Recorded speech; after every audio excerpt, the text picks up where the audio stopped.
1954년 3월 말에 미국 서부 워싱턴주 벨링햄이라는 도시에서 몇몇 주민들이 자신의 자동차 앞 유리에 어떤 구멍들이, 흔적들이 남아있는, 그래서 패인 자국도 있고 한 것을 발견했습니다. 이게 웬일인가, 그래서 경찰에 신고했습니다. 경찰이 조사한 결과 산탄총이나 뭐 비비탄 같은 거, 그런 거를 사용해서 이렇게 누군가 장난을 치거나 파괴한 게 아닌가 하고 추정을 했답니다. 근데 얼마 이후에 이 현상이 그 주위의 도시들에 퍼져 나가는 거예요. 일부 주민들이 주위의 도시들에서 비슷한 현상을 신고해 왔습니다. 점점 퍼져 나가가지고 2주 후에는 파손 신고 접수 차량이 2,000대에 달했습니다. 4월 중순에 인근의 대도시인 시애틀까지 이 현상이 도달했고, 신문들이 공개적으로 이 사건을 보도하기 시작하면서 전염병처럼 번져갔습니다. 사람들이 두려워하는 가운데에 많은 추측들이 나돌았습니다. 방사능 때문이다, 우주의 태양 광선의 변화 때문이다 등등 많은 의견들이 있었습니다.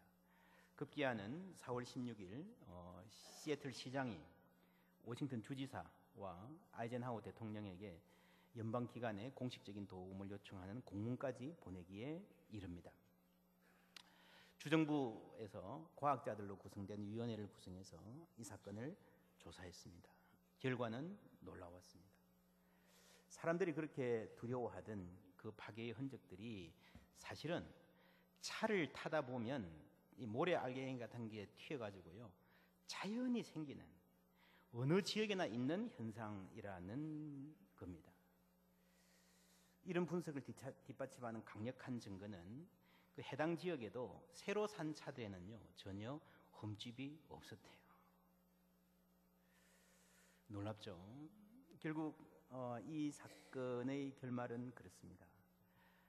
이전에도 있었지만 지금까지 아무도 알아보지 못했거나 중요하게 생각하지 않았던 흠들을 사람들이 갑자기 발견하고 이야기하기 시작했다는 겁니다. 오늘 신무사 방송부 예배기도 하고 신학부가 모인 자리이기 때문에 제가 교회에 대한 이야기를 좀 하고 싶습니다. 요즘에 기독교의 모든 모임에 학자들이든 목사들이든 모이는 자리에 가면 학술대회건 사경회건 세미나건 바로 이 자리 신학교 채플이건 한국교회 위기다라는 말이 빠지지 않습니다. 동의합니다. 부인할 수 없습니다. 그런데 언제부터 위기였을까요? 혹 자동차 유리에 생긴 자국처럼 오래전부터 그 흠들이 있었는데 우리가 이제서야 발견하고 마치 새로운 전염병이 생긴 것처럼 그렇게 목소리를 높이는 것이 아닌가 생각해 봅니다. 어쩌면 한국교회가 잘 나간다고 할 때에 정말 위치 좋은 곳에 교회 간판만 세우면, 건물만 번듯하게 지어놓으면 사람들이 밀려오던 그 시절에, 그래서 목회자들이 자신에게 뭔가 대단한 능력이 있다고 생각하고 그래서 큰 교회를 일구었다고 자만하던 그 시절에 오히려 교회의 상처는 더 깊이 파이고 있었던 것이 아닐까 생각을 해봅니다. 교회가 뭡니까? 예수님이 이런 말씀하셨습니다. 너희는 세상의 빛이라 산 위의 동네가 숨기우지 못할 것이요. 너희는 세상의 빛이라 산 위의 동네가 숨기우지 못할 것이요. 여러분, 이 빛이 무슨 빛입니까? 이게 교회 건물이다라고 보여주기 위한 네온사인, 십자가 불빛, 그거 아니잖아요. 산 위의 동네가 숨기우지 못할 것이라는 말은요, 산 위에 동네가 있으면 모여서 생활하다 보면 자연스럽게 그 빛이 새어나오게 되어 있다는 말입니다. 머릿속에 한번 그려보세요. 캄캄한 평원에 저기 언덕 위에 동네가 하나 있어요. 모든 산들이 없는데 하나 있어요. 그러면 사람들이 거기서 생활을 하면요, 그냥 자연스럽게 빛은 새어나오게 되어 있습니다. 여러분, 사람 사는 마을에 빛이 새어나오는 게 힘듭니까? 막는 게 힘듭니까? 막는 게 힘들어요. 여러분 연세 좀 드신 분들은 등화관제 아시죠? 등화관제 뭡니까? 예전에 그런 거 민방위 훈련 그래서요. 가상적인 상황입니다. 북한군이 비행기로 공습을 해요. 그러면 사람들이 모여 사는 도시에 여기가 도시라는 걸 숨겨야 돼요. 어떻게 해요? 불을 다 끕니다. 이게 창문을 전부 다 막아요. 그런데도요, 그 조그만 불빛이 멀리까지 새어나갑니다. 불을 숨기는 것은, 빛을 숨기는 것은 대단히 힘듭니다. 저도 어릴 때 기억하면 등화관제 한다 그래서 이렇게 불 꺼놓고 형들하고 이렇게 앉아 있으면 라디오를 듣습니다. 그러면 라디오 방송국에서요, 저기 무슨 동네에 불빛이 새어 나온다. 그게 뭔가 하면요, 연탄 불빛이에요. 연탄 불빛. 형광등도 아니고. 심지어 여러분 보온밥통에 그 보온해가 조그만 빛 있죠? 그게 수십 킬로까지 새어나갑니다. 여러분 사람이 살면 그 빛을 드러내기가 힘들어요? 감추기가 더 힘들어요? 감추는 게 힘들어요. 예수님이 교회가 세상의 빛이란 말은요, 바로 그런 말입니다. 세상의 빛이 되기 위해서 우리가 특별하게 잘난 교회가 될 필요가 없다는 거예요. 교회가 교회되면 세상의 빛이 될 줄 믿습니다. 너희는 세상의 빛이 되라고 말씀하지 않으셨고요, 너희는 세상의 빛이라라고 선언해 주셨습니다. 우리 안에 이미 빛을 주셨다는 말입니다. 교회가 교회답게만 되면 무슨 특별한 처방이 필요한 게 아니고 당연히 세상의 빛으로 살 수 있습니다. 예수님 말씀입니다. 너희가 서로 사랑하면 이로써 모든 사람이 너희가 내 제자인 줄 알리라. 이 세상은 자신의 이익을 위해서 서로를 이용하는 전쟁터입니다. 예나 지금이나 마찬가지입니다. 그 속에서 정말 진실로 서로 사랑하는 공동체가 있다면 선전하지 않아도 그 삶의 빛이 드러날 수밖에 없다는 거예요. 오늘 이 말씀은 드로아라고 하는 도시에서 일어난 일입니다. 바울이 이 근처 에베소라는 도시에서 3년간 사역을 하고 큰 부흥을 경험했습니다. 그런데 그 도시에 난동이 일어나고 그 와중에 바울은 로마로 가서 복음을 전해야 되겠다 하는 비전을 갖습니다. 그래서 이제는 이 지역을 떠날 수밖에 없어요. 자신이 섬기던 소아시아 지역의 교회들에 방문하면서 말씀을 전하는 중입니다. 이 작별의 시간입니다. 아마 이 길이 다시는 오지 못할 길이 될 거라는, 이 땅에서는 바울을 마지막 보게 될 것이라는 그런 안타까움과 애틋함이 있는 시간입니다. 사람들이 다 모였습니다. 제가 성경 다시 읽어볼게요. 7절 말씀. 그 주간의 첫날에 우리가 떡을 때려 하여 모였더니 바울이 이튿날 떠나고자 하여 저에게 강론할새 말을 밤중까지 계속하며 우리의 모인 윗다락에 등불을 많이 켰는데, 여러분 이렇게 모인 공간이 어떤 공간이었을까? 나중에 유두고가 3층 누에서 떨어졌다라고 하는 말로 봤을 때에 이 공간은 아파트예요. 당시에 지중해 연안의 도시들의 아파트, 인슐라라고 부르는 아파트가 있었습니다. 많이 고고학적 발굴이 복원되어 있습니다. 대략 평균 크기가 10평 정도 되는, 요즘 말로 하면 원룸입니다. 거기에 온 가족이 다 사는 거예요. 주방 시설도 따로 없습니다. 거기서 나가서 빵을 사 먹든지 혹 요리를 하면 그 안에 숯 같은 걸로 이렇게 연기 맡아가며 밥 해 먹어야 되는 그런 집이에요. 그 당시의 도시에는 화재 기록이 참 많습니다. 벽도 다 허술하기 때문에 한 방에서 아이가 울거나 부부싸움 하면요, 온 건물에 다 들리는 그런 허술한 건물이었습니다. 드로아를 포함한 당시 도시들이 상당히 인구 밀도가 높았고요, 밀집해서 살다 보니까 전염병, 기근, 폭력, 가난에 시달리던 그런 도시들이었습니다.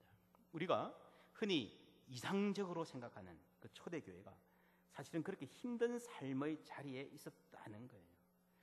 그렇게 조그만 방 앞에서 빽빽하게 모여서 서서 예배를 드리는 겁니다.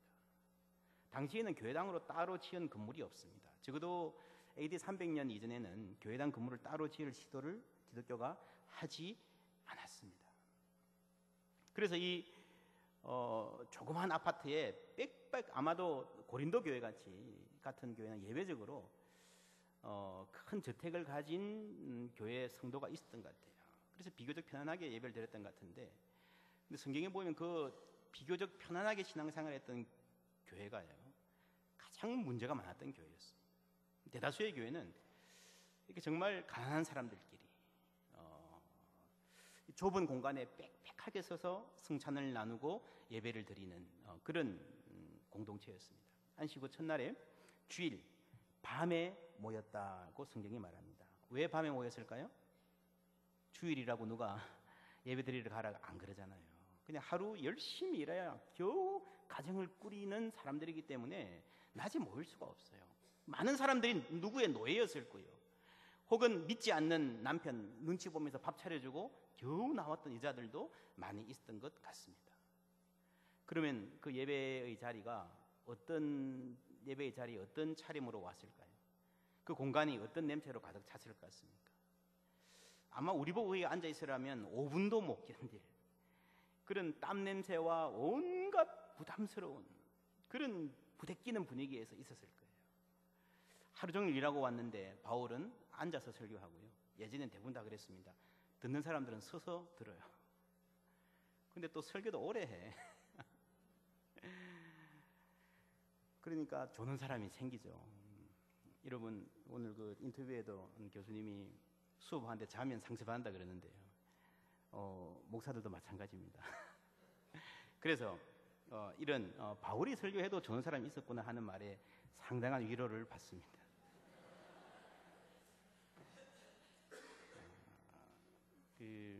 근데 제가 진짜 은혜 받는 구절은요 8절입니다. 제가 읽어볼게요. 우리가 모인 윗다락에 등불을 많이 켰는데, 머릿속에 한번 그려보십시오. 그 깜깜한 드로아 그 도시에 다 캄캄한데 딱 한 집이 잠들지 않고 깨어 있는 거예요. 불이 환하게 켜져 있습니다. 그래서 저는 교회 하면요 이 드로아 해변의 이 장면이 떠오릅니다. 제 마음에. 도시가 힘든 도시예요. 화재와 전염병과 기근과 가난과 폭력에 시달리던 그 마을에 정말 팍팍한 삶에 찌들리던 사람들이 퀭한 얼굴을 하고 다니는 그 거리에 다 잠들었는데 유독 한 집에 불이 환하게 켜져 있는, 야 이게 교회구나. 우리가 하나님의 이름으로 모이기만 하면 그냥 자연스럽게 세상에 빛이 되는 이게 교회구나. 물론 이 교회도 어려움이 있었습니다. 아이가 죽었어요. 여러분 예배에 나왔다가 아이가 죽은 게 얼마나 큰 시험입니까? 그런데 하나님이 살리셨습니다. 여러분 하나님이 계신 공동체에는 반드시 치유와 회복의 역사가 있습니다. 근데 오늘 이 말씀에서 아주 중요한 질문이 있습니다. 이 치유의 과정을 한번 자세히 들여다볼 필요가 있습니다. 9절 말씀, 유도고라 하는 청년이 창에 걸터 앉아 있다가 깊이 졸더니 바울이 강론하기를 더 오래 하매 졸음을 이기지 못하여 3층에서 떨어지거늘 일으켜보니 죽었는지라. 바울이 내려가서 그 위에 엎드려 그 몸을 안고 말하되 떠들지 말라, 생명이 그에게 있다 하고, 그 다음에 바울의 행동을 잘 보십시오. 올라가 떡을 떼어 먹고 오랫동안 곧 날이 새기까지 이야기하고 떠나니라. 사람들이 살아난 청년을 데리고 가서 적지 않게 위로를 받았더라. 누가 살렸습니까? 이 장면은 이 다른 기적하고 굉장히 다른 면이 있습니다. 어떤 포인트에서 아이가 살아났는지를 보도가 되지 않습니다.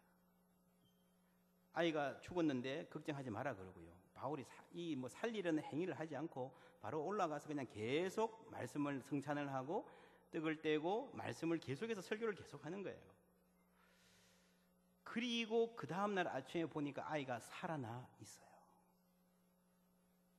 굉장히 독특한 부분입니다. 왜 그랬을까?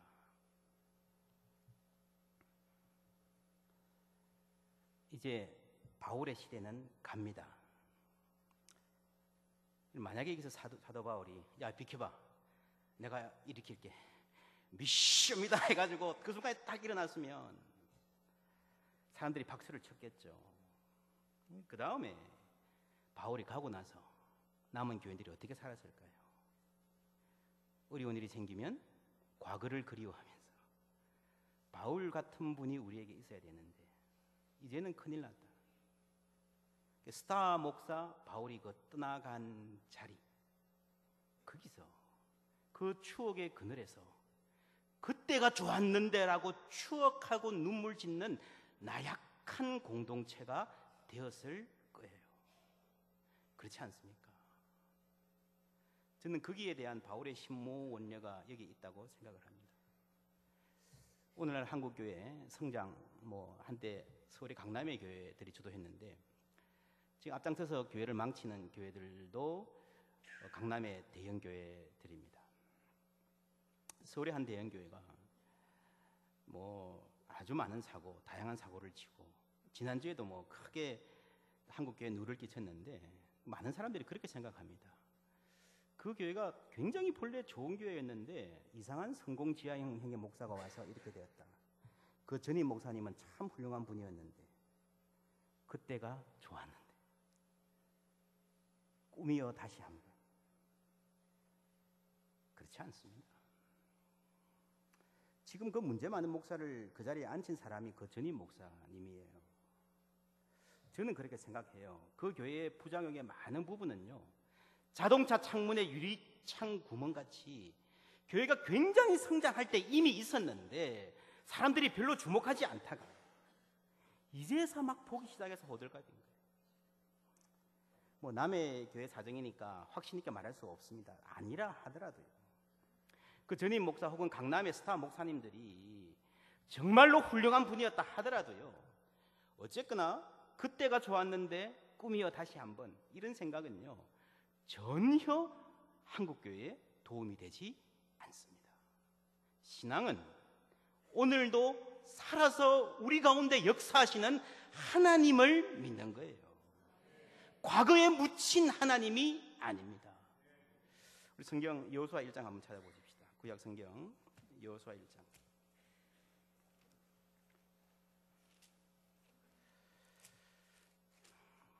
구약 320면입니다.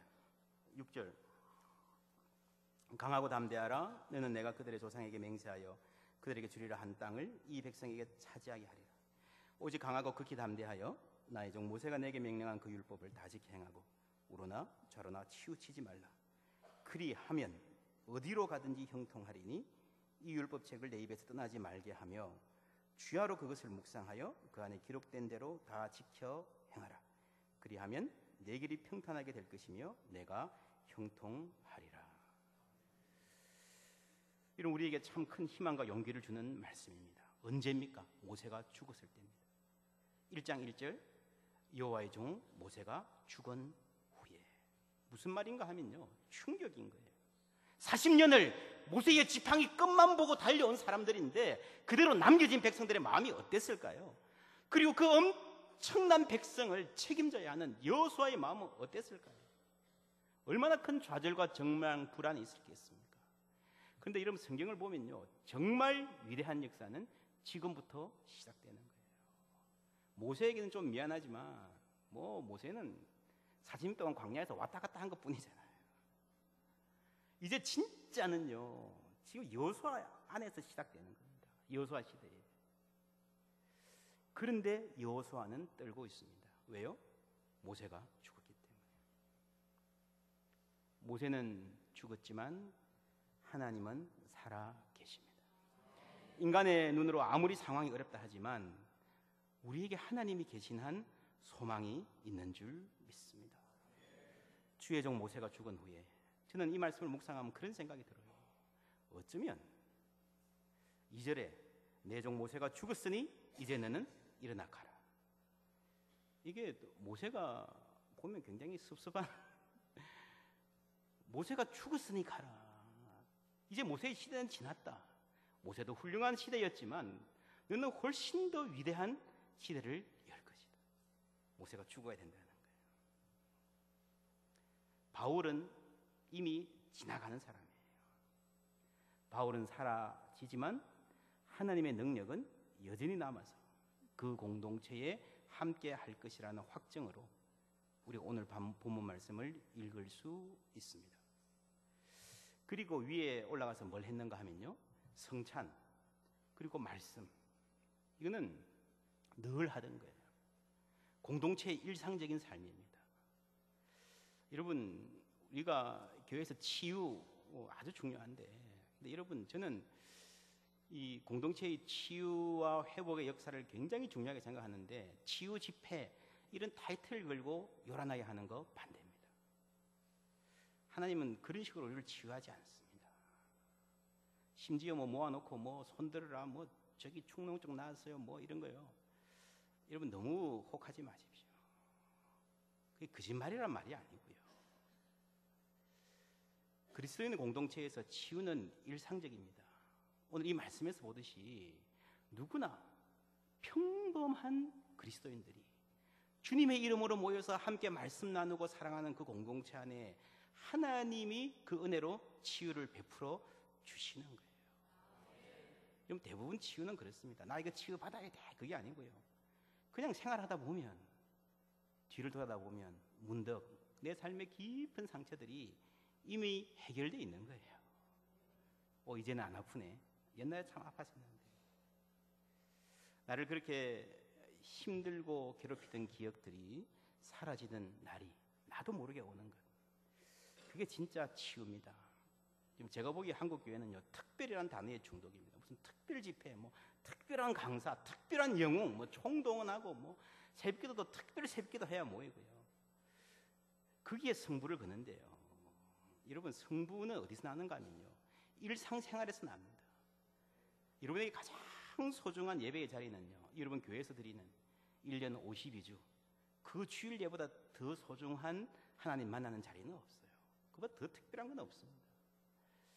여러분 정말 평범한 사람들의 평범한 신앙 그리고 평범한 하루가 바뀔 때에 예수 때문에 행복해지고 우리의 평범한 하루가 예수 때문에 의미 있어질 때에 그게 바로 우리가 세상의 빛이 된다는 말이에요. 생활의 빛이에요. 평범한 우리의 일상의 빛이 된다는 겁니다.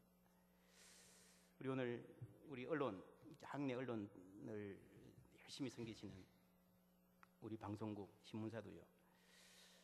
정말 이 평범한 일상의 빛을 전하는 그런 사명을 감당했으면 좋겠어요. 여러분의 비전도 마찬가지입니다. 특별해지려고 노력하지 마십시오. 제가 오랫동안 미국에 있다가 한국 오니까 한국에 이상한 단어가 있더라고요. 사회 지도층 인사.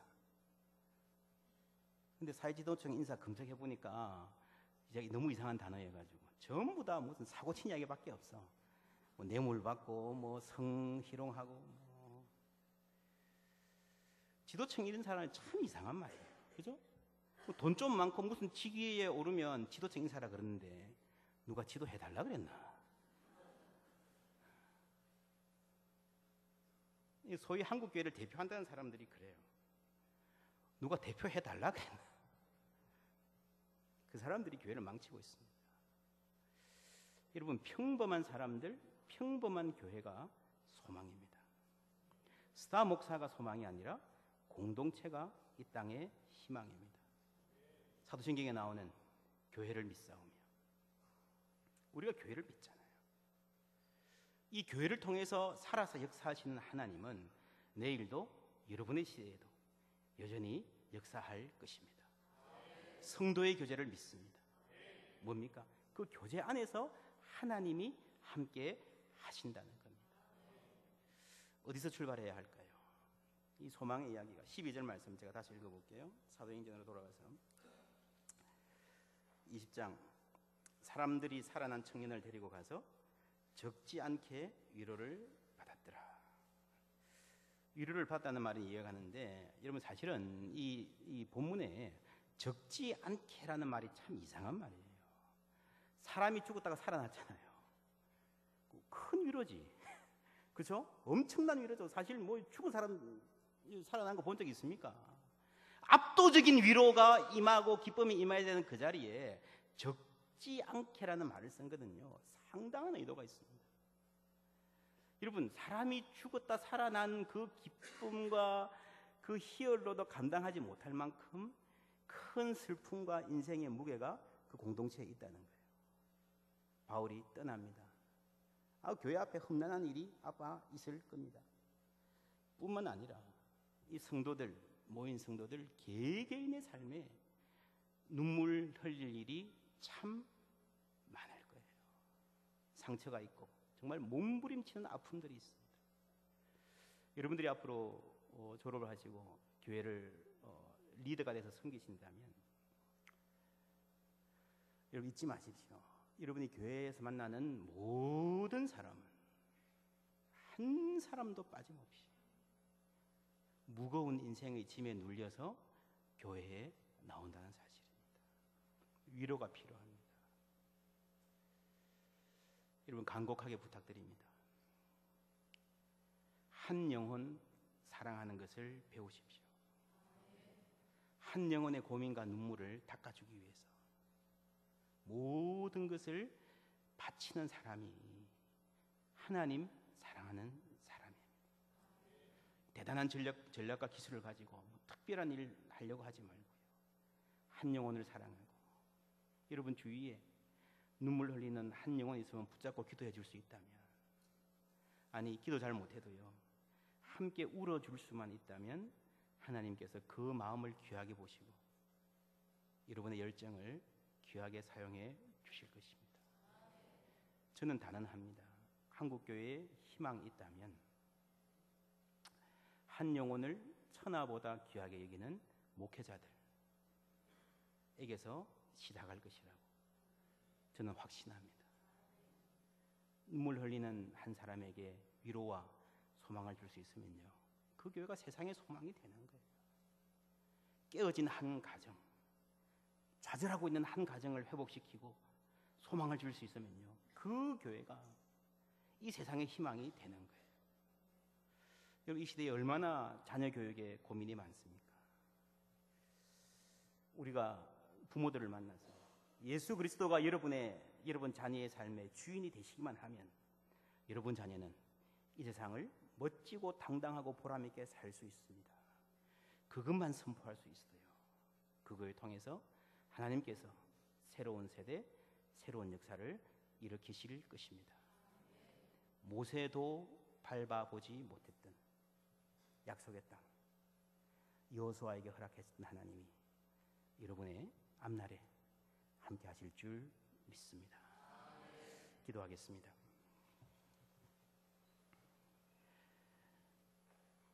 하나님 감사합니다. 주의 은혜로 우리가 하나님 사람 되었습니다. 한국교회 많은 부흥을 경험하며 주님 사랑하는 그 물결에 우리도 이 자리에 와서 신학으로 훈련받는 발걸음으로 이어지게 하심에 감사드립니다. 많은 사람들이 좌절과 절망을 이야기하지만 하나님이 살아계신 한 하나님 안에 희망이 있으며 오로지 우리가 할 일, 하나님이 주신 한 영혼을 최선을 다해서 사랑하며 내가 줄 수 있는 것이 아닌 하나님이 우리를 통해서 이 땅에 흘려보내실 것 기대하며 훈련받는 주의 사람들 다 될 수 있도록 은총 베풀어 주시옵소서. 예수 그리스도의 이름으로 기도하옵나이다. 아멘.